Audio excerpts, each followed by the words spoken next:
Nature is where I find myself most connected to God.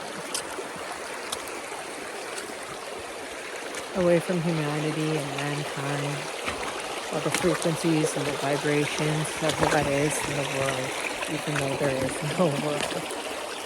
Just being free in this beautiful paradise of God. The beauty of it is majestic. It's otherworldly. Play in nature. Explore. Overcome your fears. Surrender to existence.